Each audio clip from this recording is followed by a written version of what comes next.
All right, peace and blessings, family. We are about to have one of the most powerful interviews online in the Israelite community. I guarantee you, this is going to be one of those conversations that uh, you need to share. So, if you could go ahead, like the video, share the video, give it a thumbs up. All right, because we have the tribal minister, Prince Charlandine Yashrayala, the mighty Hebrew, live in Tanzania with Professor Hilary Mahundi, who is going to break down to us and give us the insights, who has boots on the ground, who has been doing the groundwork, who has, the utmost respect within Tanzania, that's going to let us know about the Shemitic tribes in that region and throughout Africa. So I'm telling you right now, this is the conversation that nobody wants to have in the conscious community. We are having it here today on the Way of Yah. I am Mikael ben Yahuda. And again, we have the Mighty Hebrew. So Mighty Hebrew, I'm going to let you take it over and conduct this interview. I'm going to sit to the back. And if you need me for anything, let me know. I'm right here. But if you could, go ahead and introduce our dear brother here, your relationship with him, and what we're going to dive in today. It's a much larger conversation, but this is just, I'm going to say, the part one of many of this series. And again, please like, share, and I'm going to put the Cash Apps in there because this is real work here, people. This is real scholarship. All right. So make sure you support the channel and support the brothers over there. Go ahead, Mighty Hebrew. Hallelujah. Shalom Bahasham Yahweh HaKodesh Yisrael. This is the tribal minister, Prince Charlandine Ben Ami Montezor Yamben Yasha Allah Senior, the mighty Hebrew. I give all praise and honor to Yahweh, the supreme, intelligent, powerful one of our forefathers of the MD Scott and Yaakov, those striving for righteousness. I say into the family, Shalom Aleichem. Live and direct in Tanzania, East Africa. We got Professor Hilary here, who's an expert in the Shemitic and Hamitic tribes throughout East Africa. It's definitely an honor and a privilege to have you here. He's also our historian and scribe within the Mighty Hebrew Israelite Sovereign Nationalistic Research Team and Repatriation Movement. I work very close with the professor. It's definitely an honor to have you on here. So let's just get cut straight to the chase. Let's get to the point. You have one of the Black conscious circles throughout social media saying basically there are no Shemitic tribes throughout Africa, and that if there are Israelites in Africa, Hebrews in Africa, or these Bantu speaking Israelites, they're actually converts. You can unmute the brother. You can unmute him now so we can get him in here.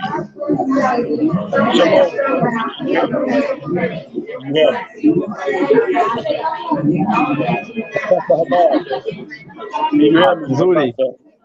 Yes, I can hear you. Habari nzuri. Okay, mambo kaka. Mambo poa sana. Karibu, hakuna matata. Hallelujah. Asante sana. Yeah, so bless you. Express to the people what you specialize in as it pertains to doing your research of the different Shemitic tribes in East Africa, mainly Tanzania. Could you express to us the Shemitic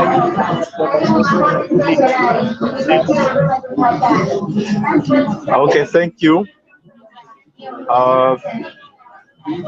In Tanzania, we have different tribes and from different lineage.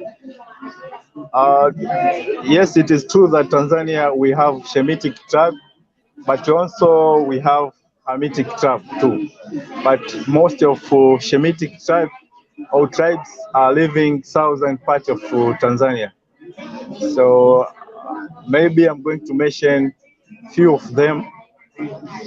Like example, if we're going southern southern part of Tanzania, you find so many tribes which are related to Shemitic tribes, like Makonde tribes, Makua tribe. There is also Yao tribe. There is Ngoni tribe. There is also central part of Tanzania. You find Wagogo or Gogo tribe. East Coast, We find, I mean, West Coast, there is also Waha. We also have in Tanga, we have tribes, or Shemitic tribes also in Tanga, and some of Shemitic tribes, you can find them in Kilimanjaro region.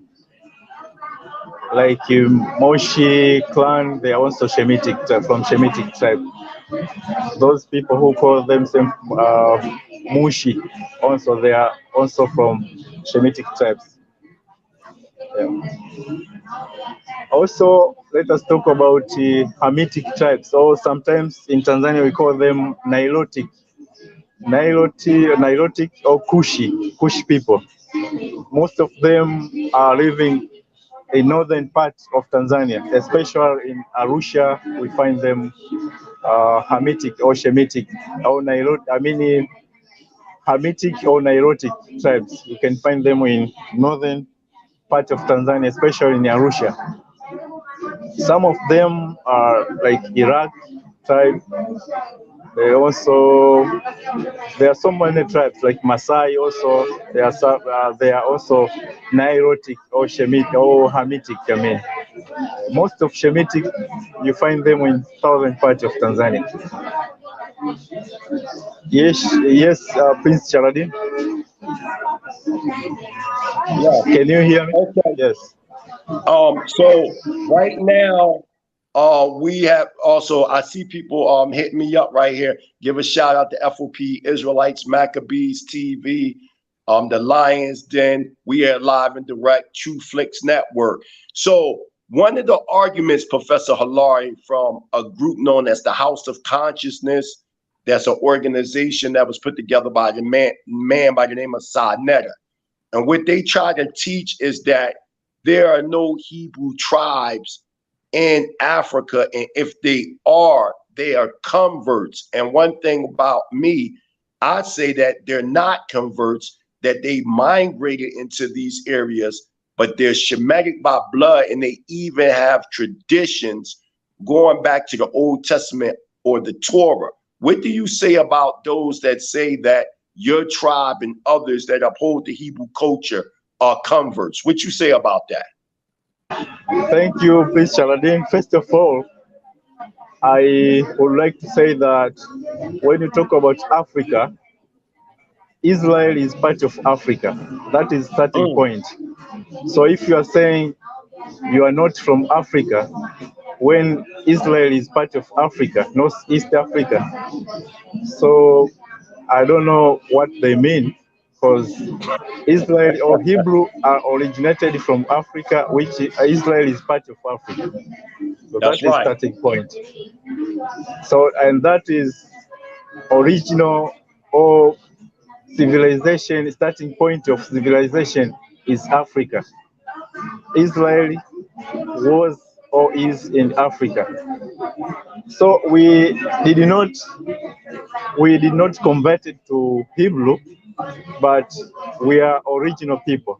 Yet yes, it is Hold true on, that hold on, stop, oh, Professor.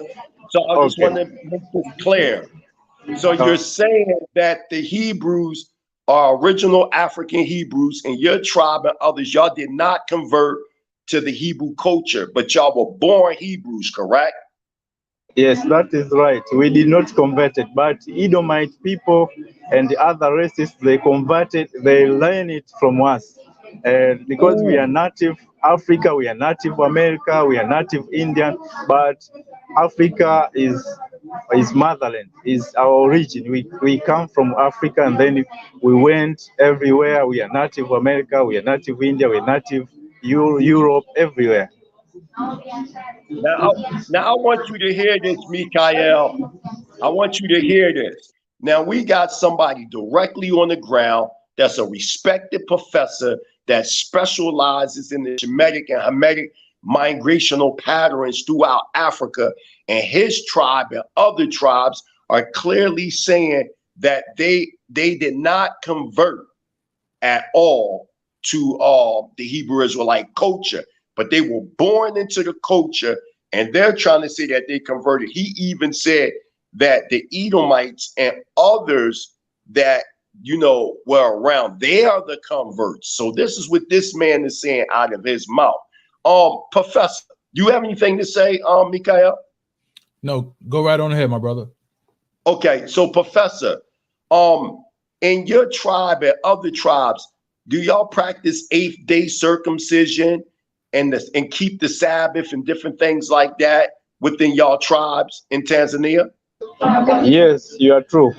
Most of tribes in Tanzania and Africa, we always practice that. That is our custom, always. So no matter we know our history, because it is true that some of us in Africa, we don't know our history, but we still practice it. And if we visit everywhere, we can see it. We are always practice, and it is our custom. It is true. You are right. Okay. What about I noticed certain displacements of tribes. Like, could you give us the history real quick of the origin of how the Maasai tribe got here to Tanzania? Where do they originally come from? And also, who are the Canaanites today in Africa? Okay, thank you very much. And about Maasai from lineage of Hamitic. I mean, when we talk about Hamitic or Ham, is the father of Canaanite and Cushi. So Maasai are from Cushi lineage, and they are always living. They are a homeland, or they are always coming from northern part of Tanzania, from Ethiopia, from Egypt, but they are ancient. I mean, they lived in Egypt, so they are our brothers, Masai, but also there's also Jaluo people, northern part of Tanzania. They are also Kush, so they know it. They call themselves Kush. They know it. Okay, okay. Yes. So could you give us a little bit of information about the Chaga tribe? Pardon? The Chaga tribe. Oh, hung up. He'll come back. Yeah. He'll come back. So what do you think so far, Lord? Now, this is powerful because, we can speculate and do all the, the debates and everything, but it doesn't make sense until we actually speak to somebody who got boots on the ground.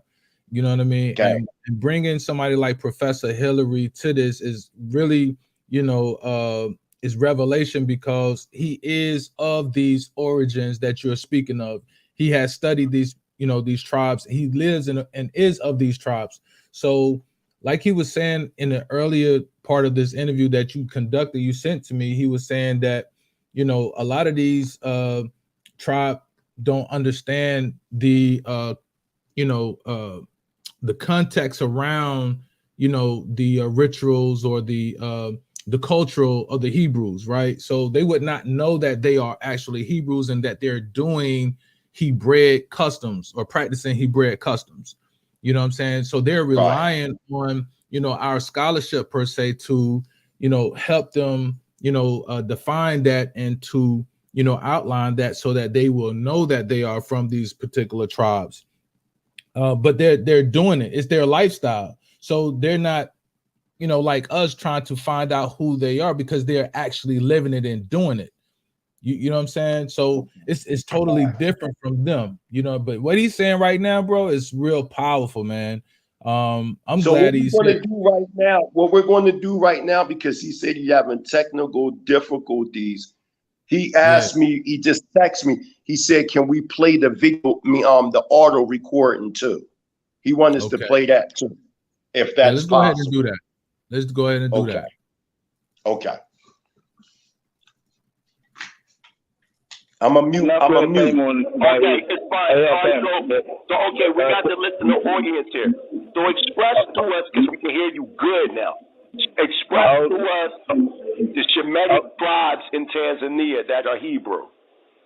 Okay, thank you. In Tanzania, we have like 2 or 3 different groups lineage. Like we have Shemitic, and also we have Hamitic here in Tanzania. So Hamitic, most of them are living northern part of Tanzania, especially in Kilimanjaro, Arusha. Most of tribes there are Shemitic. Or sometimes we call them Hamitic. Northern part we have Hamitic tribes or Nilotic. Sometimes we call them Nilotic. And most of parties in southern part of Tanzania are Shemitic. Sometimes we call them Bantu people. Most of them they are on southern side of Tanzania. So maybe I can mention just a few tribes from Shemitic bloodline. What's the name of them tribes that are Shemitic by bloodline in Tanzania? Okay, it's okay.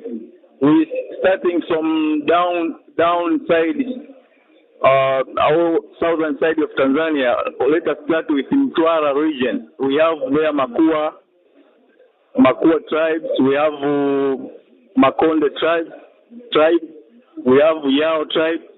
We have Ngon.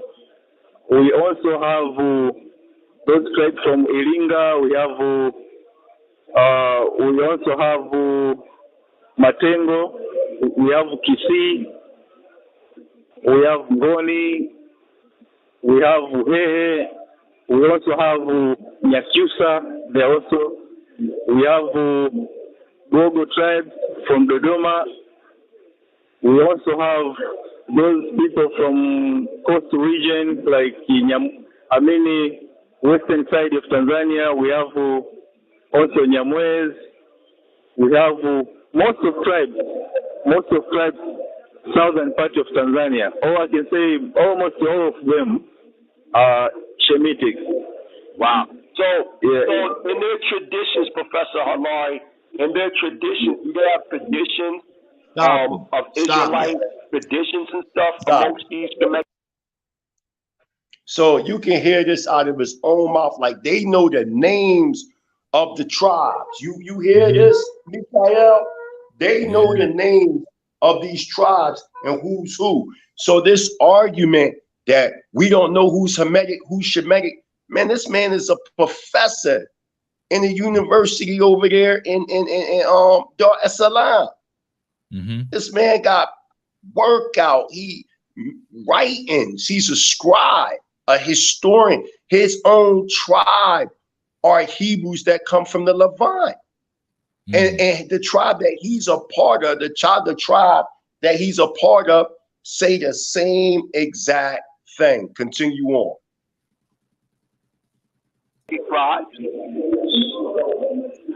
Oh, pardon. Sorry. First of all, let me mention also many Hamitic or Nilotic tribe. They are from northern part of Tanzania. I mentioned few of them, like Iraq people. They are Nilotic or Hamitic. They are not Bantu, which means they are not Shemitic. They also Masai. They are also Hamitic. Nilotic. We also have those tribes. We call them Yaluo. They are originated from southern Sudan. They are Kushites, which means they are Hamitic also, or Nilotic. Yeah. Almost all tribes from northern part of Tanzania, they are Hamitic or Nilotic. Sometimes we call them Nilotic. They are also divided in two parts. They are Kush people. They are also Canaanite people from northern part of Tanzania. Okay. Most of Canaanites are those originated from Somalia, Somali people. Most of them are Canaanites, and some of them are Kush people, like Yaluo. They are Kush from southern Sudan. Stop. Wow. Stop. So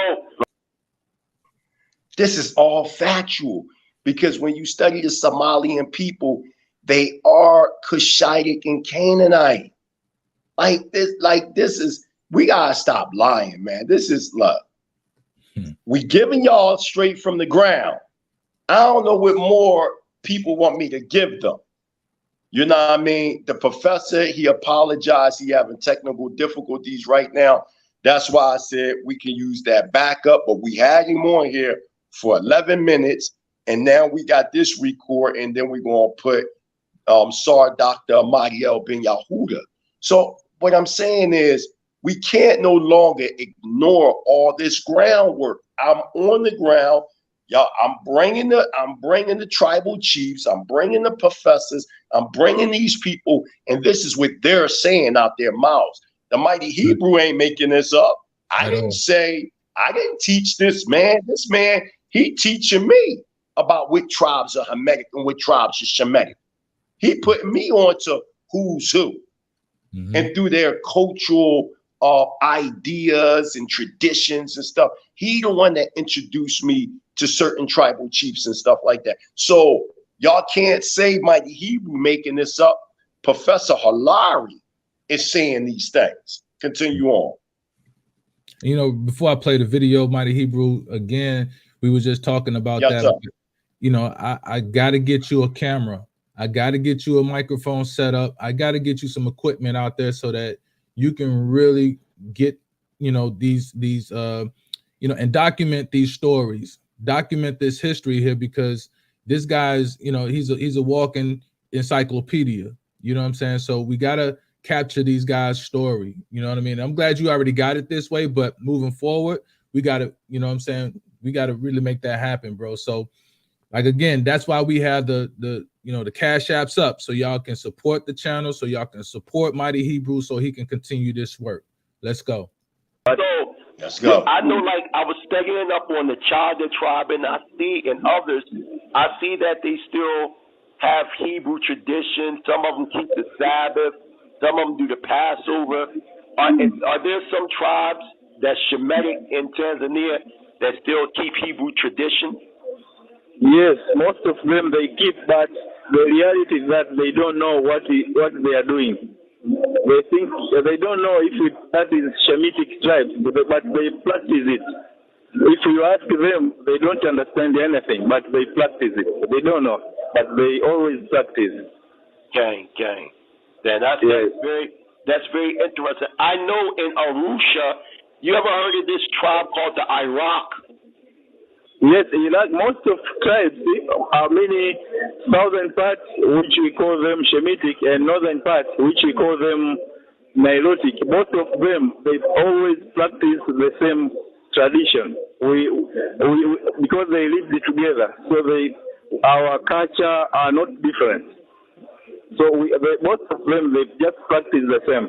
Kushi, Canaanite, and Shemitic. Sometimes we share the same language, or some tribes are different language, but we see them through DNA because they just mix the bloodline and other. They interracial marriage. They did interracial marriage. That's why you see Iraqi people. They look like Somali people. They related to like white or like those people from Middle East. They look like that because they share. They did that. They mixed bloodline with those people who are slave masters and something like that. That's why you see they look like that. But they still practice the same. Professor Halari, I want to speed you up. Over here, you know I'm still in Moshi, but over in America, it's an argument that, you know, there's no Shemitic tribes in Africa, and any tribes in Africa that's dealing with the Hebrew culture, they're converts. And what I'm saying is they're not converts, but they migrated from the Levant or from Israel into these different parts of Africa. What do you say about people saying that your tribe and others, they all converted to the Hebraic culture versus y'all being ethnic Hebrews? What do you say about that? Thank you. First of all, Prince Sharadin, you are very right. You are right. It is true that the origin of this custom, this practice are here, East Africa. We have not converted, but I mean,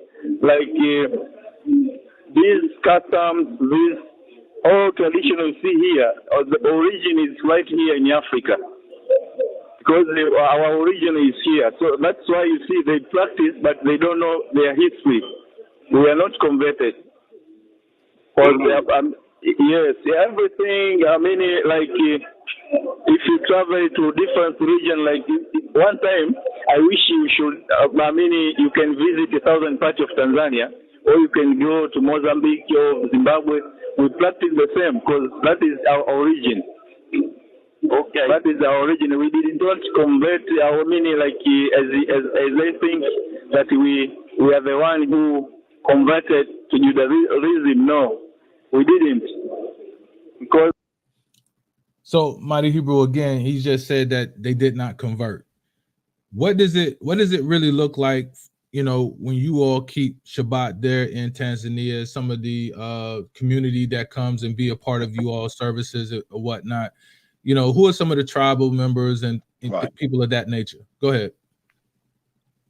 Yeah, you got the Wahabranian, the Chaga, most Bantu speaking tribes over here that uphold the Hebrew culture. They keep the Shabbat sunset Friday night to sunset Saturday night. It's not a thing like, how we in America, and we have to incorporate it with our everyday life. Like our everyday life is kind of like separated from our Hebraic value system. Well, over here, the Hebrew culture is their value system. So it's a natural thing to see them prepare for the Shabbat. They'll cook all their food before the Shabbat come in. They'll light their candles before the Shabbat come in. When a woman's need eyes on, a woman will totally separate for 7 days. She won't cook. She won't clean. They circumcise their sons here on the 8th day. It's a difference from we understand certain different tribes may have done circumcision for various reasons, like in Kemet, the average person wasn't circumcised. Those that were initiated in the mystery system, they were circumcised in Kemet. Whereas though in the Hebrew culture, all male children are circumcised on the 8th day. 2 + 6 = 8. Okay. Another thing that he's pointing out, that some of these tribes have, because of amalgamation and being far away from the collective body politic of the nation of Israel, a lot of Israelites lost their heritage even in Africa. But the difference is they still have Israelite customs and traditions intact. You see what I'm saying? Remember, the Most High said he has scattered us amongst the 4 corners of the earth. So you're going to have Israelites in Africa, Asia, America. My whole thing is this. I am bringing people directly from the ground. Directly from the ground. So nobody can say, oh, yeah, he's making that up. I ain't make up nothing. These brothers and sisters are saying that they're the children of Israel. There's a major millennial renaissance that's taken place throughout East Africa and West Africa, Central Africa and Southern Africa, where brothers and sisters are reclaiming their Hebrew Israelite roots as sovereign nationals of this heritage that was given into our forefathers, Abraham, Yitzchak, and Yaakov. This can't be denied anymore. This can't be denied. None of your academia, scholarship, any of that can deny the fact that we have Hebrews, indigenous Hebrews on the ground in Africa. We can't deny that no more. And it is asinine and naive, not even naive, arrogant for anybody to tell these brothers and sisters over here that they're not the original children of Israel, when they're saying out of their own mouth emphatically that they are the children of Israel. So you telling us that these people are lying? These customs that these people are following every single day. They do Pesach Akat Matzah. They do Shavuot. Pesach HaKak Matzah is Passover unleavened bread. They do Shavuot, which is the Feast of Weeks. They do Yom Teruah, which is the blasting of the ram's horn or the great blast. They do Yom Kippur, the Day of Atonement. They do Sukkot, the Feast of Tabernacles. They do these things. I do these feasts with these brothers and sisters, and I plaster it all on Facebook. Right. They do these things. Yeah, it's interesting, especially, having this brother to come on the show and then what you're saying, because, here in the States and the Americas, a lot of people, they say that, this is a fad, this is a trend, it only started back in the early parts of the 1900s, you know what I mean? Especially when it pertains to a lot of these camps or whatnot, and it's not real. We have a false sense of identity, you know what I'm saying? But here you're showing and bringing forth boots on the ground where, they're practicing these Hebraic customs. When I go back, and look at, the book, Joseph J. Williams, Hebrewisms of West Africa, right? Brother Zion Lex did, numerous videos on that. He's walking proof of this. So nobody in the conscious community, Christian community, or any other community can dispute what we're saying. It's a lack of understanding. It's a lack, just pure ignorance is what I'm going to call it, because the proof is right here in these cultures that you're presenting today. But go ahead, Mighty Hebrew, because this is profound information. And let me tell you why I'm doing this, because earlier I was on Sinetta's show. Neo X had debated outside the cube. So when I came on, before I came on, a brother by the name of Sekou was basically, others were saying it was like all this religious war going on in Africa with the so-called Abrahamic beliefs. And I said in Tanzania, it's all different types of beliefs. You got Rastas over here, Israelites, Buddhists, Hindus, traditional Africans, all kinds of stuff. And we all work together, live together, eat together, party together. Nobody's debating religion. Only thing you might hear them debate over here is football, which we call in the United States soccer. They don't debate religion. So the brother Sekou was like, no, that's not true. I'm like, oh, I'm on the ground. So when I came on there to express myself, so then Sinetta said, well, is there anybody over there that's saying that they Shemitic or Hamitic and etc.? Ain't nobody saying that, and basically said that I was lying. So what I did was I called a well-respected Tanzanian professor whose whole tribe by bloodline lineage are Hebrews. They uphold the Hebrew culture. It's a segment of the Chaga tribe that he's a part of, that they do the Shabbat. They do all the feasts. They wear fringes with cords of blue. They do all these things. But you say they converts. Right. You say they converts. They don't follow the Talmud, none of that. They strictly uphold the Torah. Right, right. And that's interesting because, again, like it's not like they're going inside of a book. It's a part of their cultural structure. Exactly. Verse we're reading the book, whereas though they already got priests on deck, they doing all this different stuff. Yeah. That you see the difference. So for brothers to sit up here and deny these people, it's a sad thing, man. But you can continue on. That tradition originated from East Africa, from Africa, I can say. Most of black people from America or in America, their motherland in Africa. Everything they do there, they practice, their origin is from Africa, especially East Africa. So you're basically saying that the original Bantu, which we all are part of, are original African Hebrews, that they might have migrated from northeastern Africa and East Africa and in East Africa to other parts of Africa. Because I done interview Igbos, I done interview different tribes that are saying that they're Israelites, and there's even a tribe here in Mosi that I connected to in Mount Kilimanjaro, where they had like underground tunnels, and they were saying themselves that they were Hebrews too.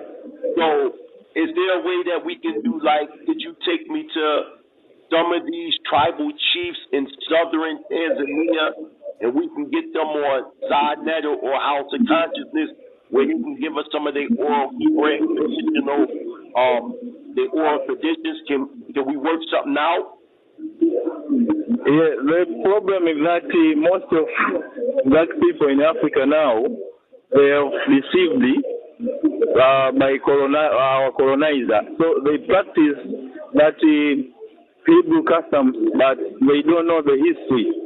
So I'm happy that most of you friends from America, black Americans, our fellow friends, most of you are working, you already wake up.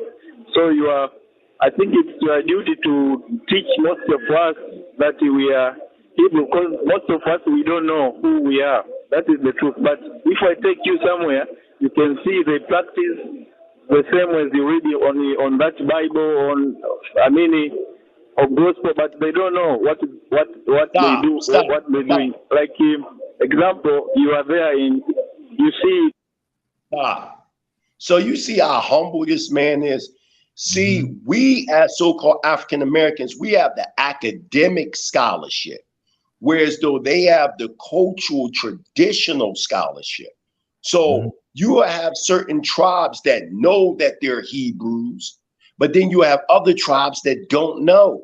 So what he's saying, like, look, you black Americans, y'all know, y'all the people, y'all already woke up. We need y'all to come over here with us. We family, and we can help y'all on the ground, and y'all can help us academically, and we put this thing together, and boom, now we have a living, breathing, flesh and blood nation again. So he's not arrogant just because he's from Africa and his tribe upholds the Hebrew culture. He's not looking down on us like, man, I'm better than you. He's admitting that there are certain tribes that are Hebrew in Africa that don't even know who they are. Just like in America, a lot of black Americans don't know who they are. So the same thing that's going on because of chattel slavery in America, the same thing happened over here with colonialism.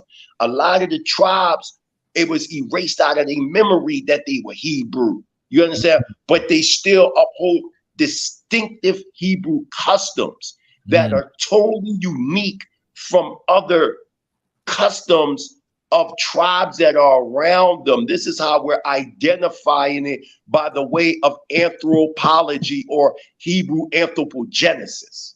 This is how we're identifying who's who. Right. And this is what's going on right now. So we can't deny. I respect this professor. He's saying, look, y'all are woke over there. Come over here and help us, and we'll help y'all. Yeah. That's how you know we the people, because you can tell we the same people because they embracing us. Right. Yep. You know what I mean? Versus some other tribes, they ain't embracing us. It's the Bantu speaking Shemitic tribes that are embracing the so-called Negroes in America over here in Africa. And that's a fact. See, we have access to the information. We got the internet, you know what I mean? We have all the databases, the books, you know, just experiencing just now, you know what I mean? His internet connection is really not up to par, you know, it's so, you know, they don't really get to, you know, experience all the access that we have per se over here in the States. And they play off of that. They play off of that ignorance and knowing that, you know, a lot of us is not going to research this. Nobody's really doing that because, you know, we're only attaching ourselves to the history of slavery. Most people are not going to go past that. Most people don't really even know who their great grandparents are. You know what I'm saying? Most people cannot go back to who their great grandparents are. I just went back not too long ago and did some research on who my parents are. And the furthest I can get was probably right before, you know, the turn of the 18, you know, hundreds.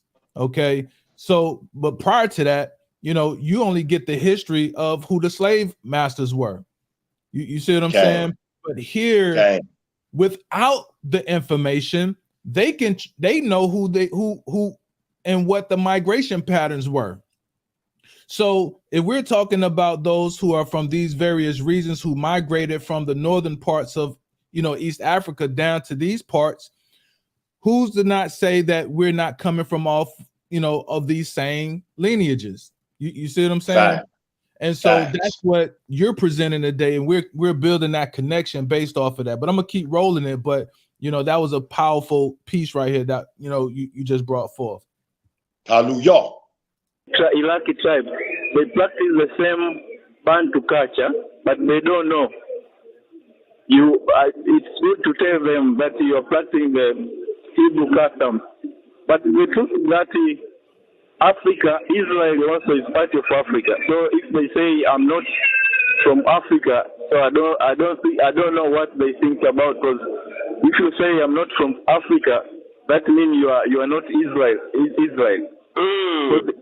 Israel is part of Africa. Israel is not East Africa. So I don't understand most of them why they think that way. Stop. I knew you was gonna do it. Go ahead. You got these guys. Oh, Israel not a part of Africa. Why are people on the ground saying Israel is a part of Africa? And he said, if you saying that, what he say? He said it like, if you saying that Israel isn't a part of Africa, then you're not an Israelite, because basically the Israelites are quote unquote Africans. Mm-hmm. And Israel is in northeastern Africa prior to the excavation of the Suez Canal, which was a 10-year period from 1859 to 1869. We know this to be historical. We know that the term Middle East didn't come into World War II correspondence in 1945. And if there's a Middle East, where's the Middle North, the Middle South, and the Middle West? We have historical facts. We have people on the ground. Even if you go to Israel and saw Dr. Ahmadi Ben Yahuda already exposed this when he showed that Israel sits right on the African tectonic plate. So we gotta stop lying. This man is directly on the ground. He is from Tanzania. He is from a Hebrew tribe that uphold. He was born in the Israelite culture. He was born in the Israelite culture. So you mean to tell me that he was born in the Israelite culture? His father was born in the Israelite culture, right? His father's father was born in the Israelite culture.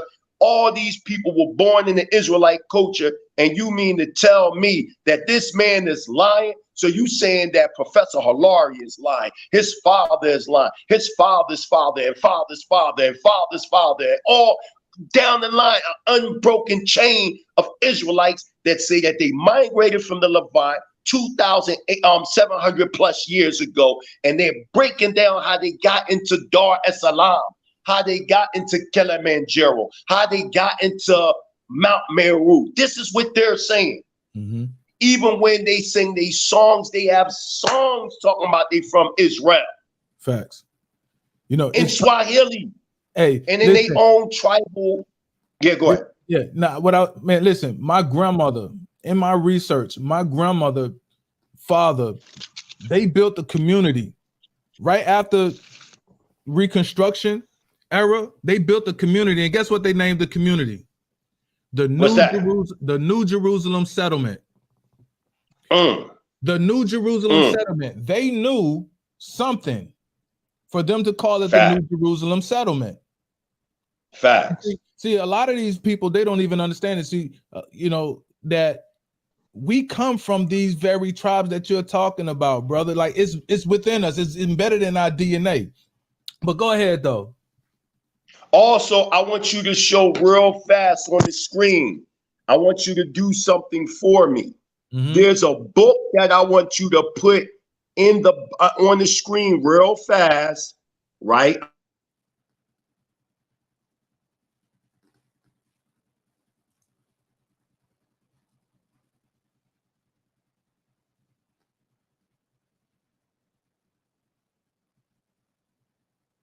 All right, Mighty Hebrew, look like you broke up on me.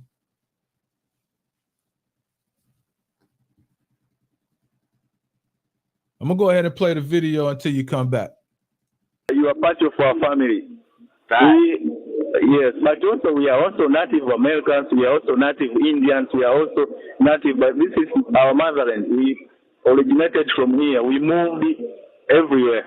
Right. So, Well, that's very interesting that you're saying that, Professor, and I'm glad that you're expressing that there are, and so to make this clear and put this on record, it is a fact that there are Shemitic and Hamitic tribes in Africa, correct?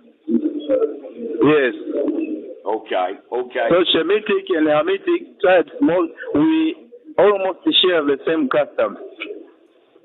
We share, but there is small difference, but we just practice the same. But how do you know if this is Shemitic or this is Hamitic? We just check your DNA, how you look. For example, if I have a white woman here, and I'm a Bantu, and I have a white woman, example, my child will not be Bantu according to our customs. Your baby will be like we call them stranger baby. That is how we don't have half breed, half white, half. We don't call that in Africa. If you are Shemitic, we just look at your face. Do you look like Shemitic? If you are born here with your white child baby, we call that baby is like a stranger. So that is how we don't have like half. Even if some white man come here and speak Bantu language and all that things, but it cannot fit to be Bantu or Shemitic because he speaks that language. We just look at you how your DNA is. Like you, since you look Bantu, you look like a Bantu, so you are Bantu. No matter you're from America, you're from where, you just see your face. Do you look like Bantu? You look like Shemitic, Nilotic, you look like Edomite. We look at your face. We don't see your custom. Even if you practice like Shemitic, like Israel, but we don't take you as Israel because you stop. So if possible, there's a few books that I put in there and it's on this subject matter. Could you show them real fast? Because I want people to also be able to go get ground footwork research books so people can have a better bird's eye view as to what we're talking about. I'll put it in your inbox and messenger, like 6 books that I want to be shown on this presentation because them books go exactly with this presentation. Okay, just watch this. Seconds. Hallelujah. So I just want people to understand where we're coming from here. This is not a debate. This is what it is. You cannot be arrogant and try to tell the people who they not, and you don't even know who you are. And in this book right here that you can't get nowhere, it's called Black Hebrew Israelites from America to the Promised Land by the late Prince Dr. Shaliach Ben Yahuda. And in this book right here, he has a chapter on page 253 called New World Transplants. So while you reading that, I want to just read a quotation from out of this real quick. He says, ancient history has changed the course of the entire world and has caused many modern day international historians to overlook and dissemble the truth of historical incidents relative to the proper recording of the genealogy of the people who originally inhabited the so-called Middle East. It says this prevarication has misled the world and continues to confuse the minds of the children of the prophets about their divine origin. Because of this admission, the people of the world has accepted distorted facts involving the shifting and transplanting of the original inhabitants of the so-called Middle East and Near East region, Northeastern Africa. World historians are responsible for the disseminating historical records of the children of the prophets that were not taken into account in regard to world history in their proper perspective. Historians recorded history to preserve the origin of themselves and not the children of the prophets. Today, the modern states of Lebanon, Syria, Israel, Jordan, and portions of Iraq and Egypt comprise the boundaries of the promised land of the children of the prophets. The record of Genesis contains the divine mandate of the promise of Yahweh unto Abraham. Now, I'm going to stop right and jump right down. It says, our studies have shown that the present-day inhabitants of the region under discussion, North and Northeastern Africa, are not the original descendants of the land. The modern geography, those whom modern history defines as Arabs, also possess a huge portion of North Africa extending from the Mediterranean Sea to the northern boundaries of the Sahara Desert. The modern states occupied by the New World transplants are the Spanish Sahara, Morocco, Algeria, Libya, Egypt, Sudan, Israel, Jordan, Lebanon, Syria, Iraq, Saudi Arabia, Iran, Kuwait, Yemen, South Yemen, Idan, Muscat, and on and on and on. The New World transplants are those defined by modern day historians as Arabs, are virtually the descendants of the European Crusaders. These modern day so-called Arab transplants, by their intermingling with the original Black Ishmaelite tribes, began to adopt the culture and eventually even took on the spirit of the Black Ishmaelites, who had befriended them as they grew in absolute ignorance in this northeastern African region. Stop. This is what we're talking about right here. We have a bunch of transplants living in northeastern Africa, and it started when you go to the second book of Kings, chapter 17, verse 24, when the Assyrians conquered. What they did was they started to put transplants in our country, and they removed the original inhabitants of the land. Read 2 Kings chapter 17, verse 24. As a matter of fact, I'm gonna read it real fast, and then we can continue on with these books and then there, because this is powerful and I'm on fire right now, right?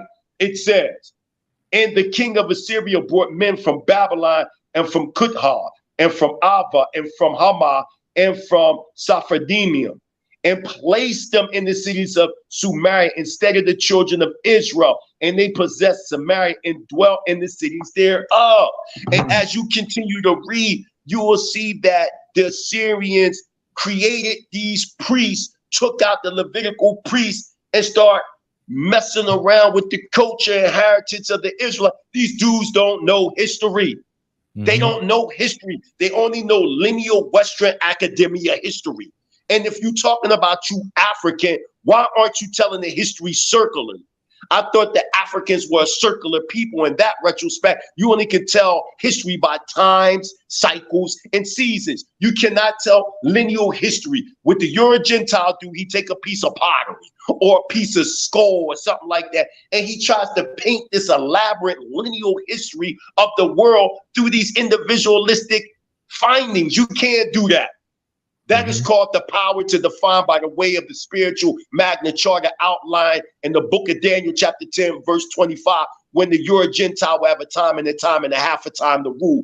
They are through the institutions of higher learning. That's what they're doing. And I'm here to challenge the Western academia world and whoever else is dealing with that. I'm on the ground. I'm bringing the leadership over here from the east on the ground to tell you we are emphatically the children of Israel. Hallelujah. Throw that first book up. I'm on them. Let's get it. Let's get it. Here's the first book right here, Ancient Kingdoms of West Africa. And this was written by Drake Lade, African Center and Canaanite Israelite Perspective. This man is challenging Western academia. This is a white man. He's challenging Western academia. He did the on-ground footwork research, and he's saying, in fact, that there are Israelite tribes in West Africa. Go get that. Next slide. Go get Israel's African ancestry. Peace to the late Prince Asiel's son-in-law, Moray. I'm so hyped right now. Moray Kananya. Moray Kananya wrote this, also brother known as Brother Carlos. It is called Israel's African Ancestry Revealed, the ethnic and national genesis of the Israelites. It just came out like 9 months ago, so you gotta get that. But real fast, keep that there. I gotta use the bathroom real quick. Can you play that real fast, and then I'll come back to the books. We speak Israel. We check we always see DNA. How will you look like? Fact. Another thing I'm noticing, the language Swahili and Hebrew have the same base, because I'm studying the Swahili and the Hebrew, and they basically, the root is the same language. Yes, this is the oldest Bantu language. Bantu, when I say Bantu, I mean all these Bantu language. We have different languages, like more than 100 and something. They're all related to Bantu. So if you speak Hebrew language, ancient Hebrew language, it is true that it is related to this modern Swahili language or modern Bantu language. They are related because the origin was Bantu. Hebrew is Bantu language. Wow. Thank you very much. Let me make sure I got all my questions. Okay. Another thing, I met this group of Hebrews. I forgot their name, out of Arusha. They got a temple and everything out there, and they do Passover. They do everything. You know who I'm talking about? It's a group in Arusha. They got a Hebrew school and everything, and they got a website. I forgot their name. Another thing, Prince Shaladin, is that nowadays we have intertribe marriage. So almost we are most of Hamitic tribes are mixing with Shemitic blood. So we have mixing. So they also, most of them, they look like Bantu nowadays in Arusha there. So I think we are near 7 generations to pure Bantu. Most of them, they are inter-tribe marriage. They just come down here in southern part of Tanzania. They get wife. We have mixed nowadays. So that's why we have to be united. Mm-hmm. I'm good now. Bring up the books. Bring back up them books. So yeah, this was written by Moray Kananya. Very excellent book. Y'all know who he is. He sat on the couch with Dr. Reggie, and they had a very powerful discussion. He's a part of the African Hebrew Israelites of Jerusalem that reside in Dimona, Israel, northeastern Africa. If you want the scientific data, go to him. He's tracing the original Israelites back to the Anu people. And if you go to Sheikh Anta Diop's research, he breaks down the Anu are quote unquote African people, and he proves that the Israelites are part of the Anu people. That's a very good book to read. As a matter of fact, because that's my uncle-in-law, you know what I'm saying, I'm gonna have him come on the show too directly. As a matter of fact, I may give him a call and see if I can get him to come on probably within the next few days. Go to the next slide. Now, this book right here is called Enoch Ganjuma. And let me give you the information about this man right here. This is a very interesting man from South Africa. There is a man by the name of Charles P. Mason in 1901, who is an understudier of the late Prophet William S. Crawley. Brother or Dr. Charles P. Mason was from South Africa. He was an Israelite of the Zulu clan. And what he did was he got appointed by Prophet William S. Crawley. He went back into South Africa and started teaching that certain tribes in South Africa were Israelites. One of his understudiers was this man by the name of Prophet Enoch. Prophet Enoch branched off and created a Torah-centered community known as the Israelites. Back in 1921, there was a war with the Euro-Gentile or the white power structure in South Africa versus the Israelites on 1921. A man by the name of General Smuts went down to their compound, which in history books in South Africa, this event is known as the Barnhart Massacre, where these white governmental / military forces went down there and murdered 163 Hebrew Israelite men, women, and children. And also they murdered Prophet Enoch. This is in 1921. This is in 1921 in South Africa, that you have brothers and sisters over there talking about they were Israelites. Next slide. We have here, blow this up, Revelation, the movement of the Akan people from Canaan to Ghana by Prince Ankimba. Prince Ankimba is a very interesting character. Prince Ankimba is actually a prince in the Akan, of the Akan, and he lives in Ghana, West Africa. And what he did was trace the different migrational patterns of Israelites all over West Africa and non-Israelites in West Africa. And he's saying out of his own mouth, we not talking about an outsider looking within, but we talking about one that's within, shooting the information outside. He lives in Ghana. He's a Akan prince, and he's saying that they're Israelites. You see how I'm going beyond primary sources? I'm going strictly to the ground, strictly to the people, and I'm giving you books where these people themselves wrote about this information. I'm not going, oh, this scholar said such and such, that scholar. No, I'm going to the people. All the works that I've shown thus far, the first book I showed was written by a white man who went to West Africa on the ground for over 30-something years and studied these people. The second book was written by a PhD in South Africa about Prophet Enoch. This one is written by a prince of the Akan known as Ankimba. Next slide.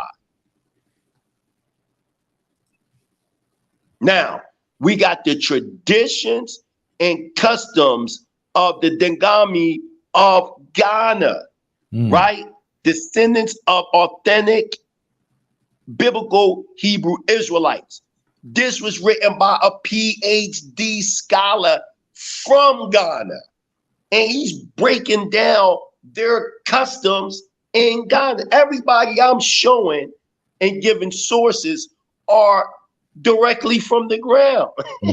I'm not going to somebody that heard that they were Israelite or et cetera, et cetera. I'm going straight to the ground. Big difference. I brought you a live, living, breathing professor. I'm giving you primary sources. And then we're going to have Dr. Amadiel, who's been over here for 50 plus years. Yeah. I just met a brother the other day. Other day, man. He's from Ghana. He just came back from Ghana from vacation. And while he was there vacationing, they have this celebration every like 6 weeks or whatnot. But anyway, he just came back. We met on a film set that I was working on. And he said, you got to research those Adinkra codes. And he realized through the Adinkra codes and through some other research and family history that he's connected to the biblical Hebrew Israelites. Right now, when I spoke to him, I didn't even tell him what type of time I was on. I guess he just felt the energy. I guess he just felt that, you know what I'm saying? Like I can express this type of knowledge to this brother right here. And he gave me his number, you know what I'm saying? So I'm going to bring him on the channel and I want you to come on and have a conversation with him, you know what I'm saying? So that we can really dig a little deeper because, he's 100% Ghanaian, you know what I'm saying? And this is what he do. This is how he lives, you know what I'm saying? And so, but anyway, I just had to bring that out since you showed this book. It was like, oh yeah, I got to bring this guy on. So, and also To back that up about the Suez Canal, I'm back in the book, Black Hebrew Israelites from America to the Promised Land by the late Prince Dr. Shaliach Ben Yahuda. He says right here, an updated account of transportation and the shifting of boundaries is evident by the nations of the world's creation of the great fast called the Suez Canal. The Suez Canal is a man-made project completed in 1869 and is used to separate Africa from Asia. This is a part of the great conspiracy to relocate the land of Canaan, Jerusalem, Israel, outside northeastern Africa to keep the children of the prophets, black people in America, from ever identifying with this region. This truth is made manifest as young black Americans continually make their pilgrimages to West Africa year after year, to such places as Nigeria and Ghana in search of identity. The heartbreaking fact is that they only receive embarrassment, disappointment, disillusion, and cheap exploitation from the native Africans who look upon them as rich American tourists, since they ignorantly and arrogantly identify poor black people from the ghettos of America with European Americans. The writer can speak with authority on this matter as he traveled extensively throughout West, North, and East Africa. The great conspiracy was further perpetrated upon the children of Israel as they saw what seemingly was a spark of hope in the 60s under the Kennedy-Johnson administrations, which instituted programs for Black studies throughout the educational systems of the United States. These administrations funded groups to travel to Africa for the search for identity. John F. Kennedy even went as far as to encourage the children of the prophets to invest capital in the so-called rise of the Western-oriented economy on the African continent, which was designed to fail. However, only 1 or 2 Black Americans received this opportunity. The Reverend Leon Sullivan of the Opportunities Industrial Center, Philadelphia, Pennsylvania, was made to qualify for the political exploitation by Kennedy and Johnson. I'm gonna stop right there. This is power. This is power. Go now. We got this book here, Thin Description, Ethnology, and the African. What is it? I can't see it. Ethnography. Yeah, ethnographic.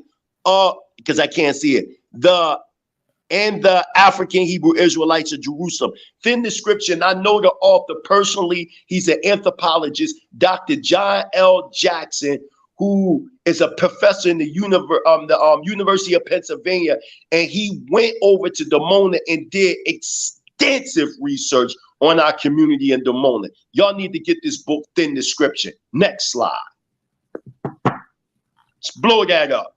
I know this man personally, Kohen Mikael Ben Levi. I used to bodyguard him when he would come to Philadelphia. Me and Dr. Moriel Ben Yisrael used to bodyguard him.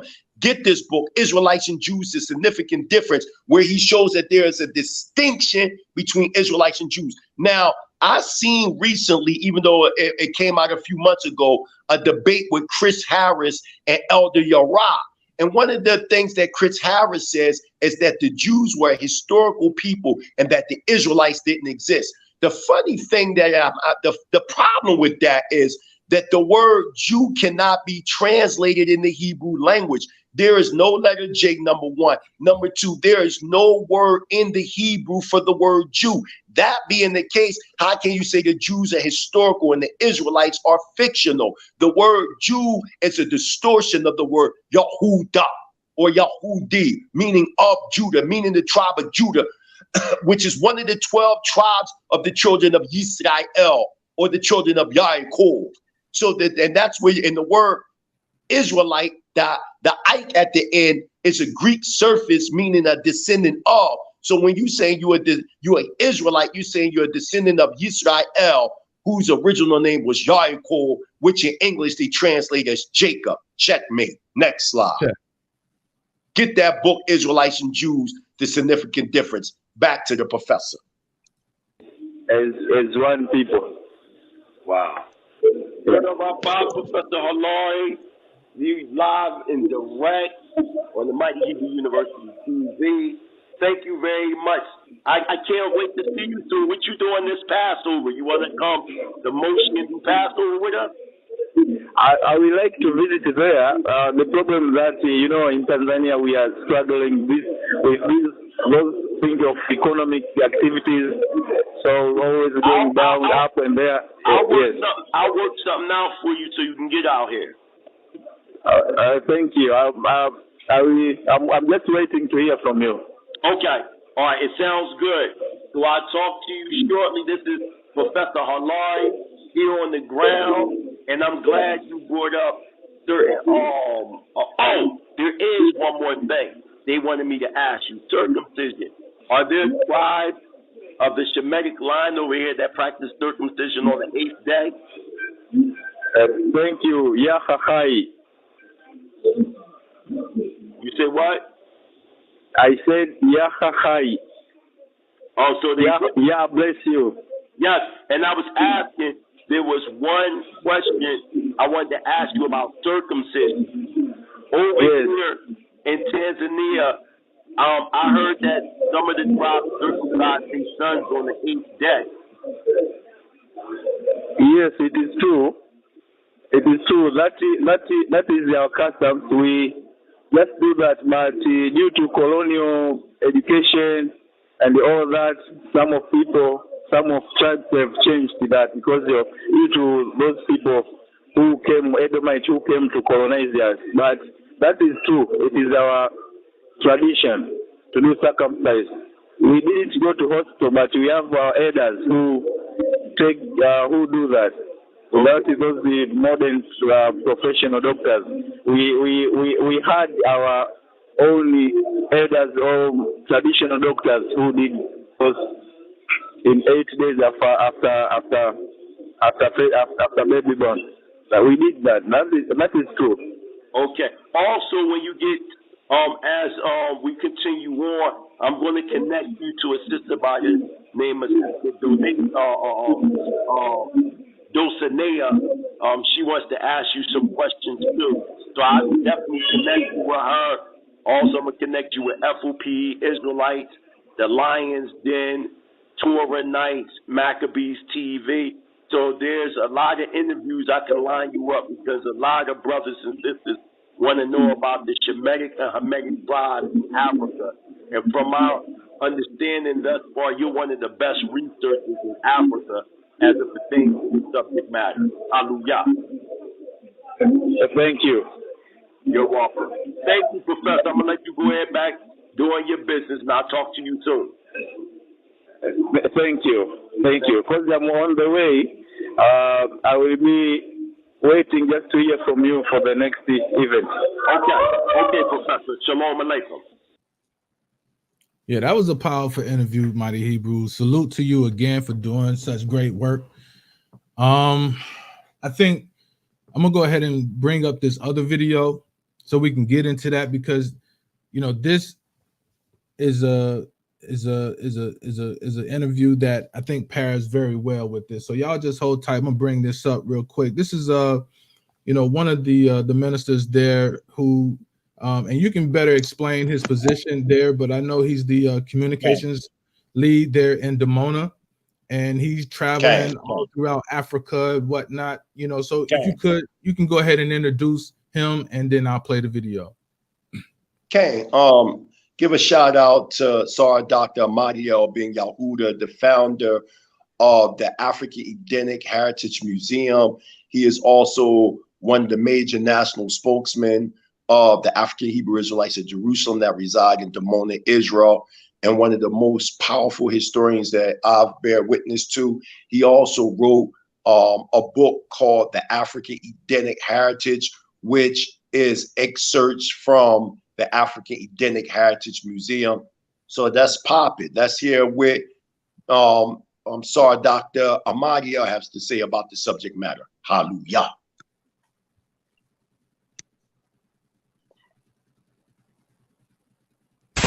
This is a Channel Africa podcast. You can also get Channel Africa on satellite PAS10, DSTV audio bouquet 802, and OpenView bouquet channel 628.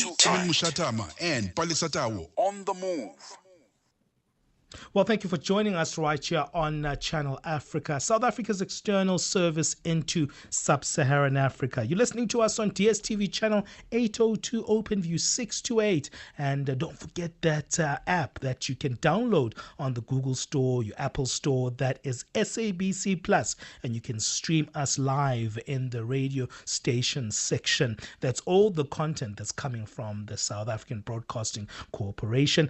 Go to your Google Store or go to your Apple Store and you'll find it right there where you can download and listen to us on your mobile phone or even on your laptop. Well, we are moving on to this very interesting conversation. There are many disconnections that we as Africans have, especially with our histories and even with our lineage. We don't even know how to trace where our original ancestors came from. I'm sure you say, no, Ben, that's not true. At times, yes, maybe you can actually get to a point where you can trace your great-great-grandmother, but there comes a halt there because sometimes our histories are appropriated to Western thought. And at times, those histories can be erased and sidelined, or sometimes they're right in front of us, but we don't know how to zoom into them because we don't understand the context. Well, a man who understands the context is scholar Sir Amediel Ben Yehuda, and he was able to actually trace his roots to Israel and linked his identity to being a member of the Hebrews. Many identities have been lost over time in Africa. We're going to speak to our guests today on how do we track and rediscover our ancient history. Sir Ahmediel Ben Yehuda, thank you for giving us your time here on Channel Africa. Thank you, Brother Benjamin. I appreciate it, and I appreciate the time to speak to your Channel Africa audience.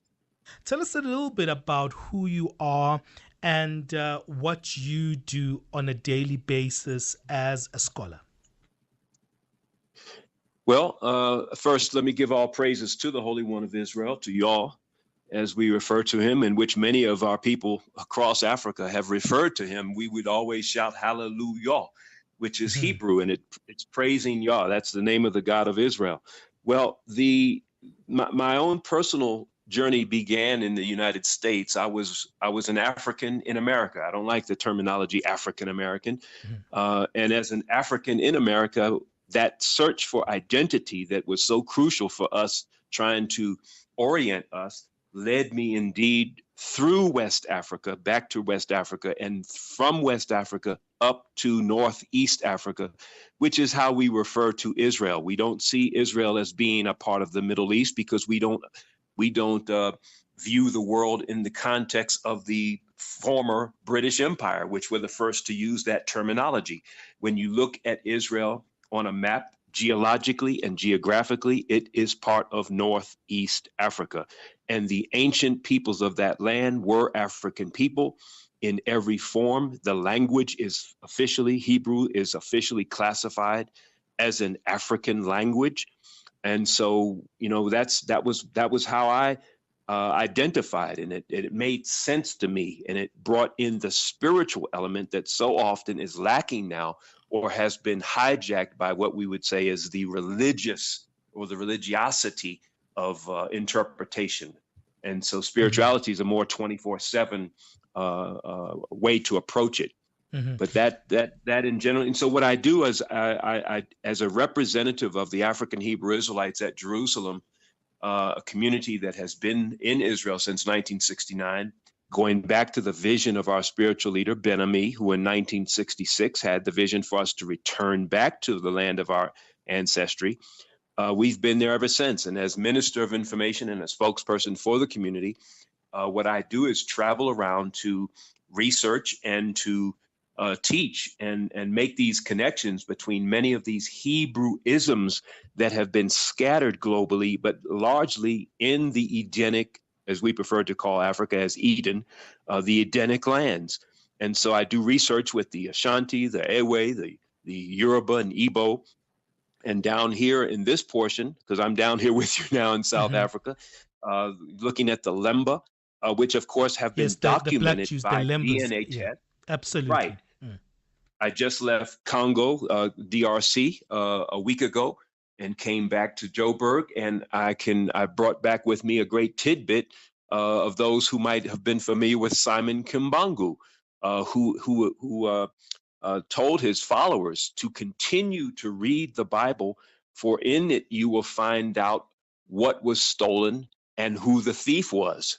And so obviously he was identifying in some way with the Hebraic or the Hebraic text known as the Bible. And so these are things that I feel are important, that we feel are important, that we have to reclaim the Bible as an African text. And when it's understood in an African context, then we will be able to possibly find our way back and find our way out of the problems that Africans are inundated with at this time. As a vendor, I actually was able to have that privilege of tracing my lineage as well, because this is when I used to work in the print space. I actually went to Limpopo and reconnected with the Lemba people, which are the Black Jews that have their Hebrew origins. And what I kind of learned from that process was the fact that there's a lot of misappropriating.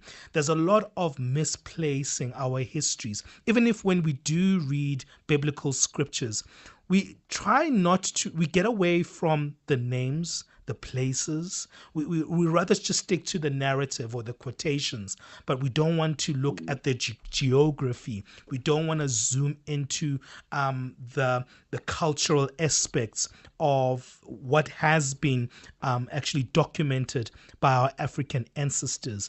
Why do you think this is a modern thing, to always lose context? We seem to thrive on not wanting to zoom into context. I was saying that in our generation, we've witnessed the downgrading, the lack of importance, focusing on written text and actual studying, which doesn't necessarily mean that there has to be a written text, but at least going out into the field and taking the oral narratives and making the connections. A lot of us, tend to, we want that immediate, instant kind of thing, and we don't really delve into the context and to the deeper substructure of data and information. And that's critically important for us, because we're all only doing what we've been taught. And so if we rely on others who tell us that, we just simply associated with the Jewish story, that we simply identified with it because of missionaries. Well, I can tell you, I used to think that. I used to think that we had these biblical connections because of missionary involvement. But what I've subsequently found is that when some of the early European missionaries and explorers went into West Africa, they encountered men who gave them stories of Joseph and David and Solomon, and gave out those stories as part of their own folklore, and indeed even had copies of the first 5 books and the book of Psalms and the book of Isaiah. They were in Arabic, but you'd have to understand, why were they in Arabic in the late 1700s? Because that was the language of scholarship in that time. And so when you dig into it, that's when you find the deeper, meaningful substructures of our culture and our history. On the Move, weekdays, 9 a.m. to midday. Only on Channel Africa. #On the Move.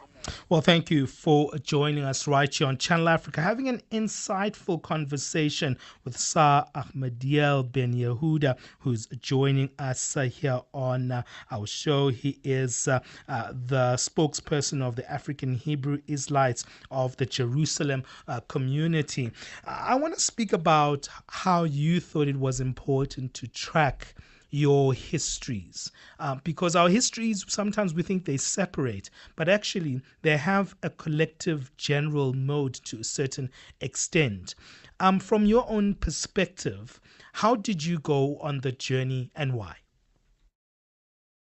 Well, it was a spiritual calling. I have to be frank about that. I, growing up in Washington, D.C., in the U.S., aspired for a political course, which is, of course, would remind anybody of South Africa, that the promises of political empowerment.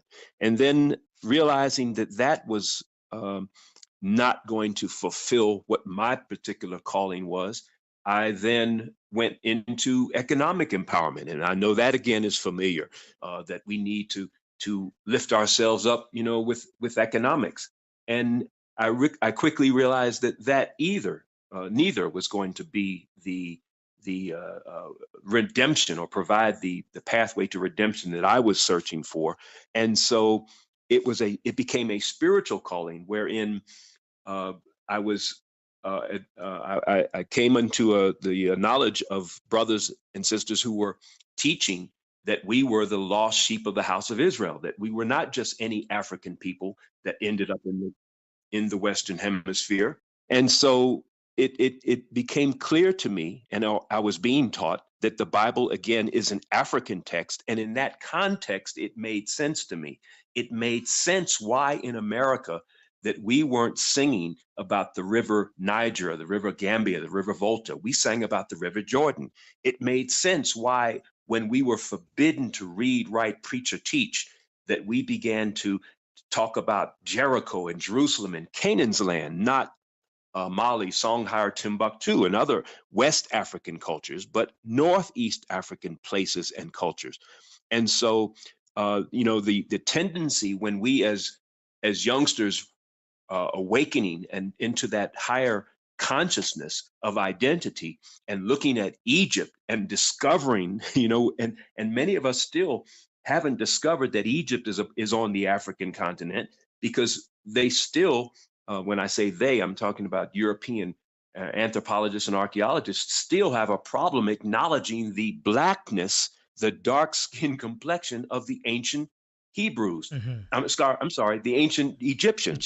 Sure. And the reason they do that is because if they give up ancient Egypt, they also would have to give up ancient Israel. Because those of us who know the story of Joseph know that when he was sold into captivity by his brethren into Egypt, that when the brothers later came into Egypt during the famine, needing help, they didn't even recognize their own brother. But that lets you know that in antiquity, the ancient Israelites and the ancient Egyptians looked outwardly the same. And so that is where they tend to draw this line. And so when we become conscious, there's this tendency to say, well, the Bible is a white man's book.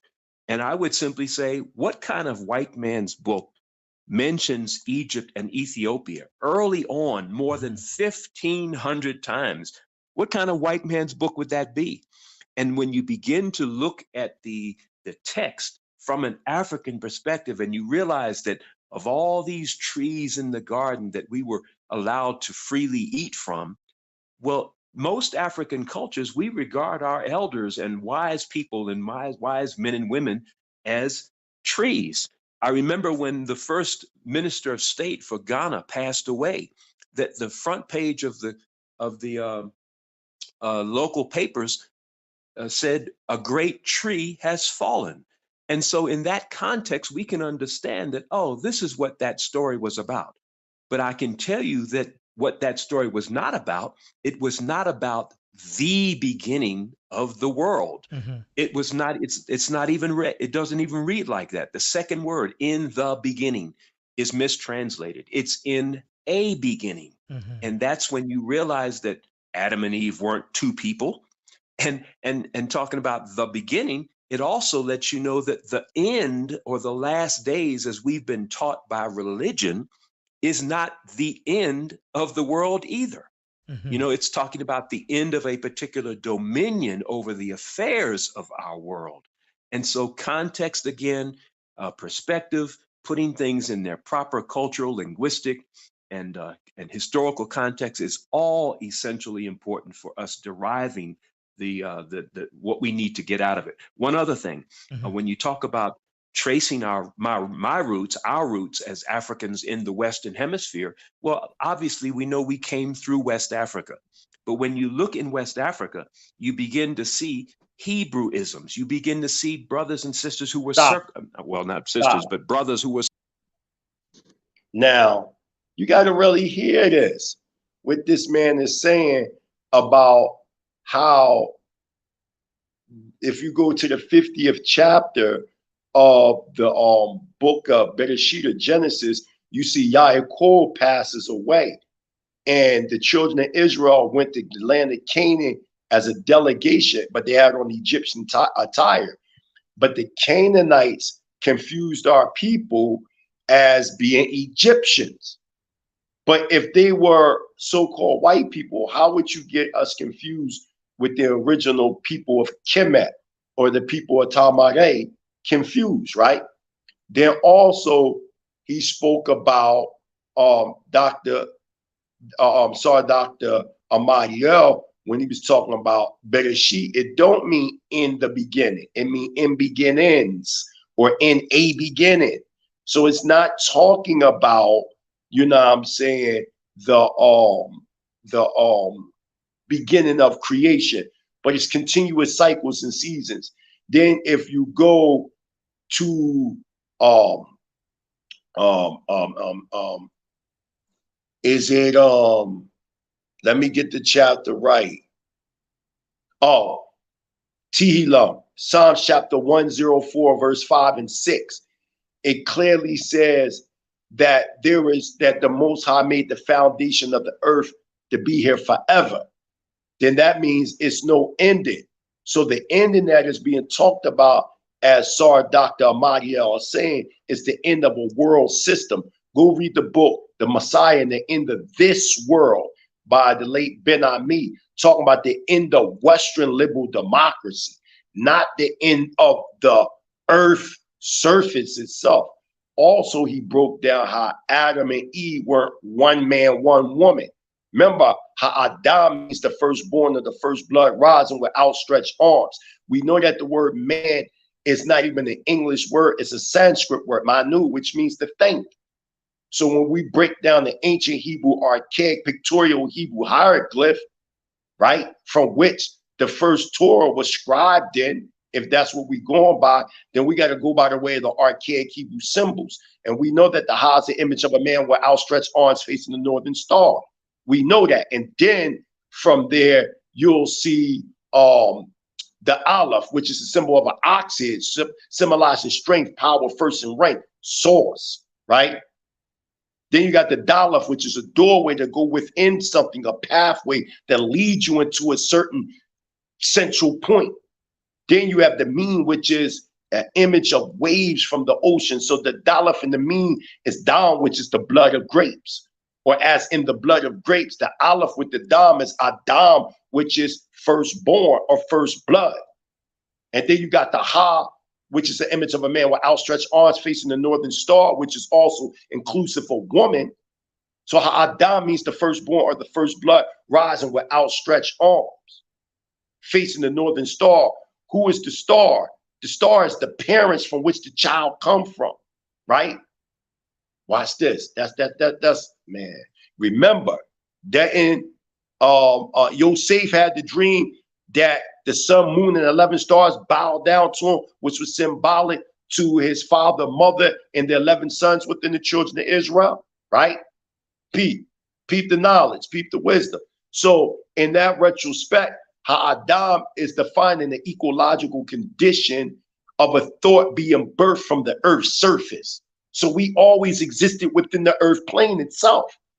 So we not talking literalism in that sense, but we talking about a ovarious asexual being given birth by the way of the sweat gland, or as in a tree or a plant with bud.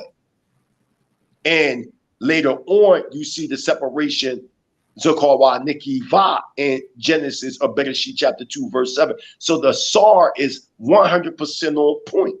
100, just like he said, the British, during the time of World War II and all that. The British, they're the ones that coined that term, the Middle East. We don't have to conform ourselves to Western power structures. We don't have to.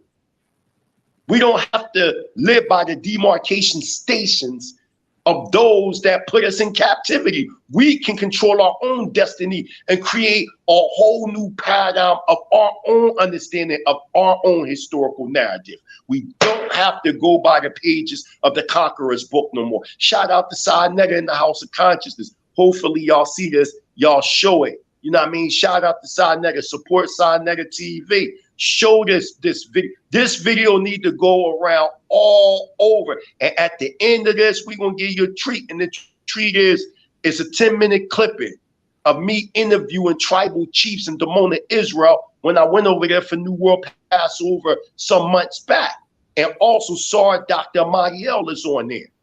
The same man that's talking there. So let's go ahead and get into it now. Let's go ahead. No, you want to keep, I'm saying you're going to get back to what you put on there, right?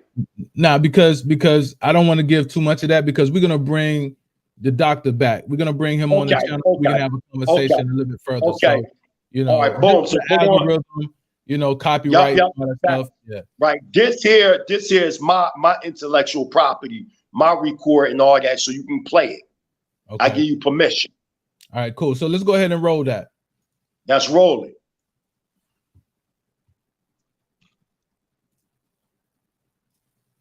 Okay. That you know of. You talking about tribes or country? Tribes. Tribes. Okay. Yeah. Now, Ewe. The Ewe tribe. Yes, I heard of that. From the Volta. All their names is just like the Hebrew names. If you say Mawena, God is. Say that one more time. Mawena, I want to say it with you. Say again. Mawena. God is Esinam. Right. God is. Okay. So the naming of the Ewe is similar to the naming of Israel. Okay. All their names is with their meaning, just like my Hebrew name is Hokaba. That's a shining star of God. So the naming, you know, is similar to the names here. Okay. And then that when you go to now in Ghana, you have the Yoruba there too. You have the Hausa. You know, all these people. No, keep going. All these people, you know, trace their roots here. Like he was saying something about Ile Ife. See, I was told that when we left Egypt, trying to find our way back to Israel, we end up in Nigeria. So if you see the Nigerians from Ile Ife and the Ghans, we look the same. Absolutely. Somebody asked me to ask you. Ask her, do the Ashanti tribe call God? Oh, stop that. Come on. They breaking down. You hear this, Mikael? Oh, yeah, I'm hearing it. I'm saying the sister, she from Ghana, and she a part of the royal line over there amongst the Ashanti, right? And there's a Ashanti princess that was a part of the interview too. But one of my students, you know, took the interview. The interview was probably like 2.5 hours of different tribal chiefs all over Africa, right? So he took this is one of the many clips they made. And what I'm saying is, this sister is breaking down how they got into Nigeria by the way of the oral tradition. Look, ain't that what y'all wanted from the mighty Hebrew? Y'all wanted the groundwork. Oh, so I never said earlier, where the videos? If you was on the ground, you would put the video. I mean, here it is right here. Am I not on the ground? Are they not telling us who they are? Hey, listen, man. Look, you don't have to go too much further with this, because we just brought on, you know, the professor from Tanzania. Okay, we got Dr. Dr. Amadiel. He's over there making moves, and you know what I'm saying, throughout Africa. He's in South Africa explaining it. You know what I'm saying, and then you have the tribal ministers here. You know what I mean? At Passover, you know. So what else do you really need? You know what I'm saying? And like you said before, like why do we succumb to book?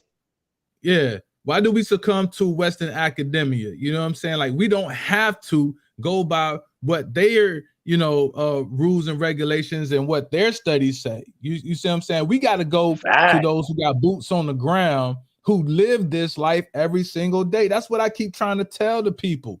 Like, you got to listen to the people who are there, who are doing this, who are living this every single day. I salute you, my brother. This is real stuff. Listen, this is what listen. I want to play this video. I actually got a linguistic class at 9 a.m. You know, we studying some foreign languages, and I don't want to miss that class at 9 a.m. with the brother. Just play it out. Just play it out. Yeah, let's play it out. And then but we got to come back though. So you're gonna come. We're gonna play this out and close out. Okay, all right, let's do that. Let's do it. O-N-Y-A-M-E, meaning Yahweh. Yahweh. Yeah. Yes, we say Yahweh too. We God say Yahweh. It's the meaning. The Pentecost too say Yahweh. Right. It's the same. The Hebrew, Israel say Yahweh too. Wow. You understand? So it's something that lives there with us. Never went nowhere. Okay. You understand? Never went nowhere. Wow. Who else? Anybody else you want to talk about? Because you are sharp. You know that. You know the history. That happened to me.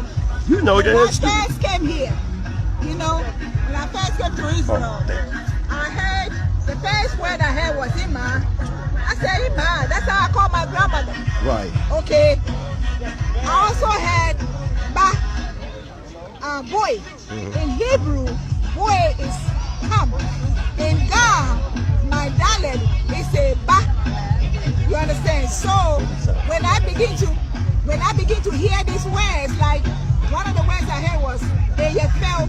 I mean, in God, it's Eyefel. In Hebrew, Yafa, Yafe. So I began to listen to people, and it's similar. You understand what I'm saying? The words are similar. So I said, I'm home. You understand? He said, right now, listen. Right now we're in Dimona. Right now we're in Dimona, Israel, at the New World Passover.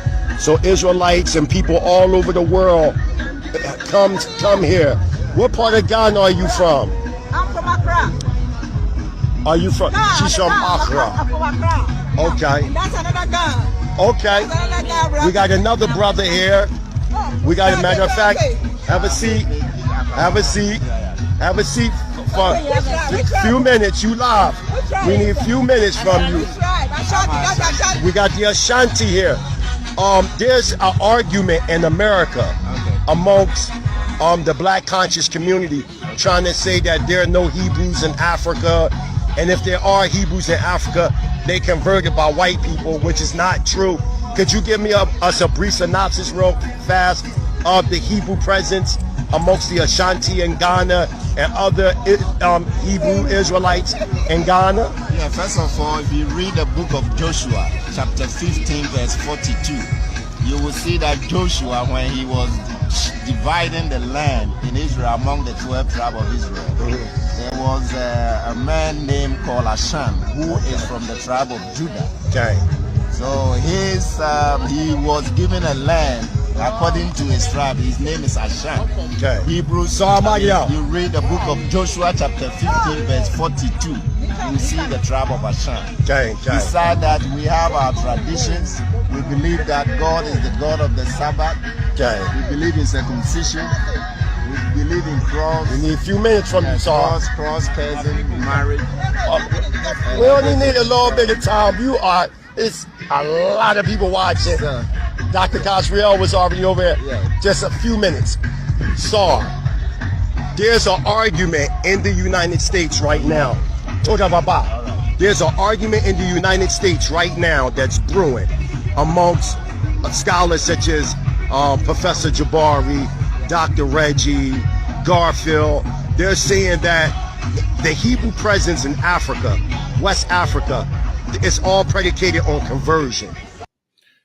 And for those that are watching, just so you know that this is Sir Amadiel, who was on the previous interview there in Africa.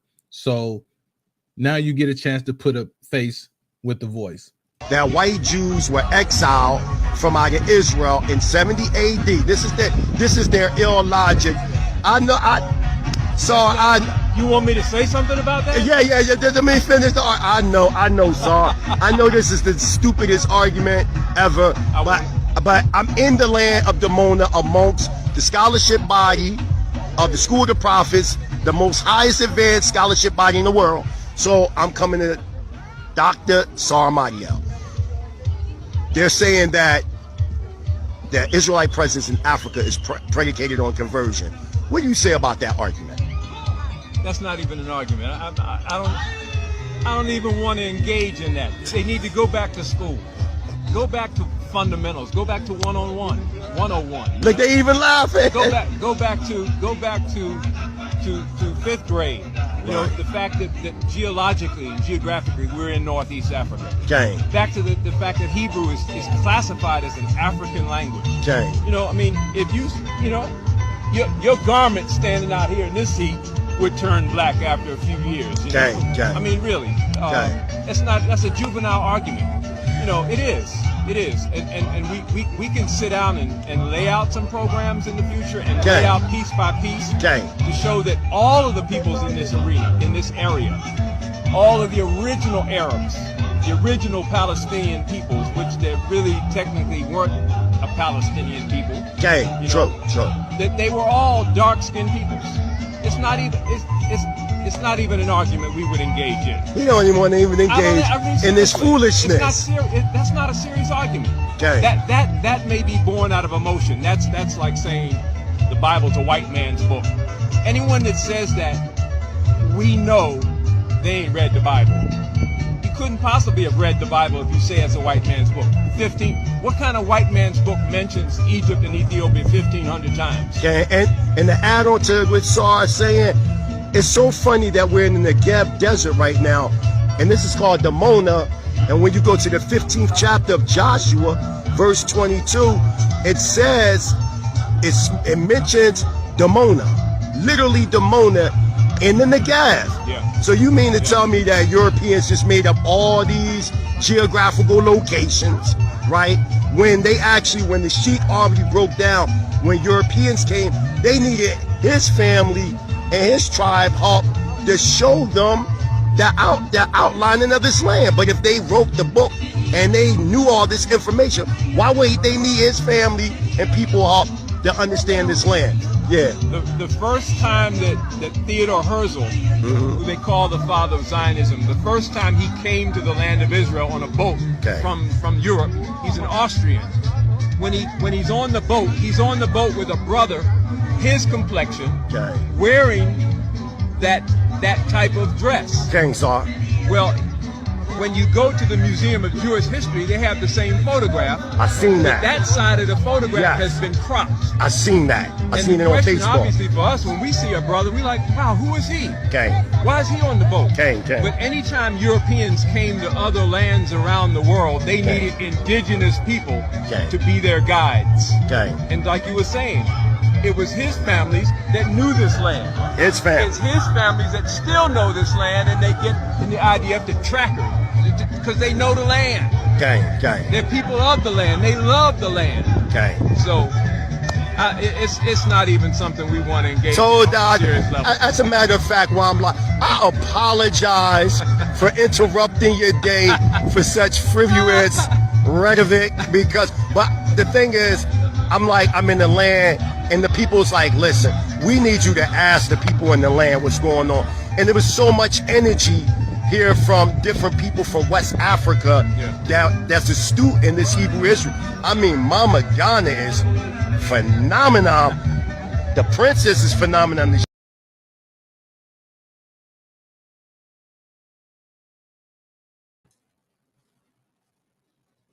All right, so that was the end of that portion of the video, but we're definitely going to come back. Tribal Minister Prince Charlandine Yashriala, Mighty Hebrew. Again, I appreciate you, my brother. Could you please close us out with, a few words of inspiration, please?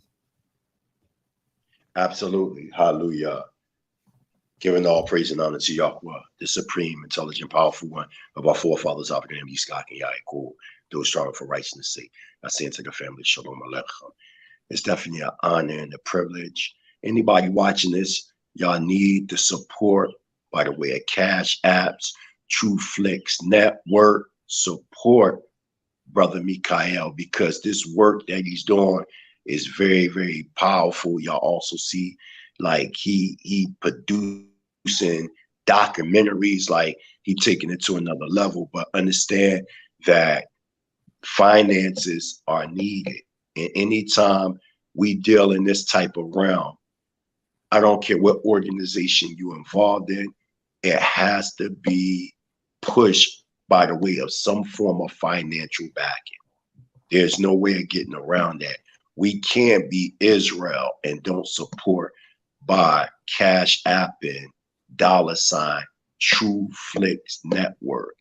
You see it up there. Don't ignore it. Whoever's watching, don't ignore it. Because as you can see, before Brother Mikael even put his Cash App up, he was already in motion promoting documentaries and all that. So we can see that this brother put in a lot of his own money, time, energy into doing these things. And if we want more professional documentaries like this, we have to support. All the other nations support one to another.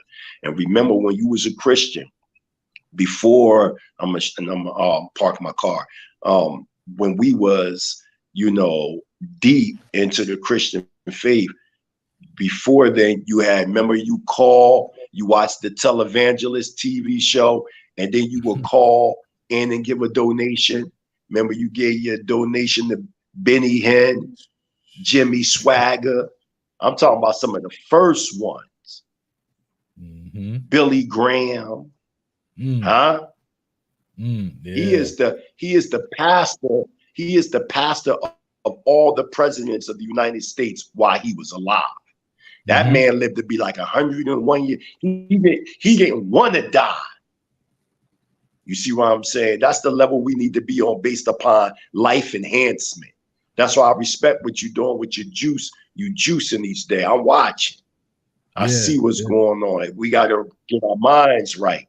You see what I'm saying? So to say all that, we have to support. We have to support. It's an honor to be on here. I don't really mention my Cash App like that. This is his show. He want to mention it, he can. But this is about support and true documentary art.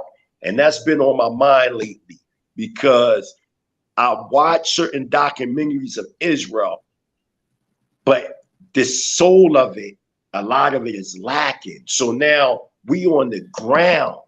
Now we have the connection of, we showing how we bridge the gap right here, where we're connecting with the Israelites in Africa, and the Israelites in Africa are connecting with the Israelites in the diaspora. This is Hebrew Israelite sovereign nationalism. This is Hebrew Israelite sovereign nationalism. And like I said, it don't matter what camp you in, movement, we all Hebrew Israelite sovereign nationals, because we have one thing in common. Nationally, we're Israel. And in that, we have to unite by all means necessary. So it was a privilege, Lord Mikael, that had me on True Flicks Network. I will be bringing some major ground, foot, profound scholars. Again, shout out to all those who are in seek of truth, freedom, justice, equality, love, and happiness. With that, shalom aleichem. Shalom aleichem.